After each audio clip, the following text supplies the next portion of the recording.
क्या मुख्यमंत्री डॉक्टर मोहन यादव को पहले से पता था कि राज्यसभा की तीसरी सीट का नतीजा क्या होने वाला है? क्या बीजेपी का तीसरा उम्मीदवार सिर्फ एक राजनीतिक प्रयोग नहीं बल्कि पूरी रणनीति का हिस्सा था? क्या कांग्रेस ने मोहन यादव के संकेतों को हल्के में लिया? जंगल में खलबली है, सिंगों की चाल है। नमस्कार, मैं हूं आशुतोष शर्मा। आप देख रहे हैं राजधानी तक। मध्य प्रदेश की राजनीति में इन दिनों सबसे ज्यादा चर्चा एक बात की हो रही है।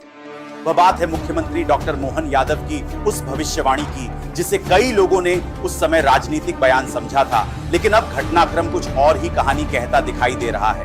जब बीजेपी ने राज्यसभा चुनाव के लिए अपने 2 उम्मीदवारों के बाद तीसरे उम्मीदवार को मैदान में उतारा, तब राजनीतिक गलियारों में सवालों की बाढ़ आ गई थी।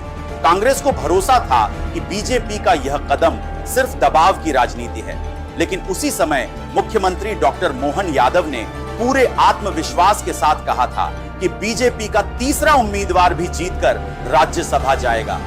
उस समय बहुत से लोगों को यह दावा अतिशयोक्ति लगा था।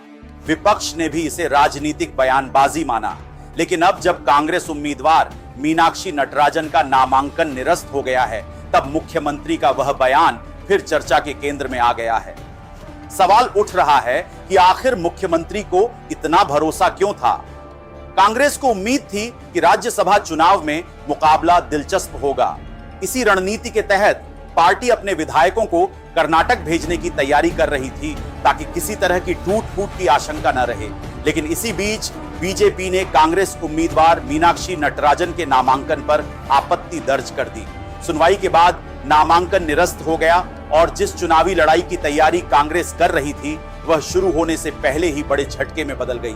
दूसरी तरफ बीजेपी कार्यकर्ता और समर्थक इसे मुख्यमंत्री डॉक्टर मोहन यादव की दूरदर्शिता और रणनीतिक सोच की जीत बता रहे हैं। उनका कहना है कि मुख्यमंत्री ने सिर्फ तीसरा उम्मीदवार नहीं उतारा, बल्कि पहले ही बता दिया था कि तीसरी सीट आखिर जाएगी कहां। यही वजह है कि अब बीजेपी खेमे में यह चर्चा तेज है कि मुख्यमंत्री की राजनीतिक समझ और संगठन पर पकड़ ने एक बार फिर विपक्ष को चौंका दिया है।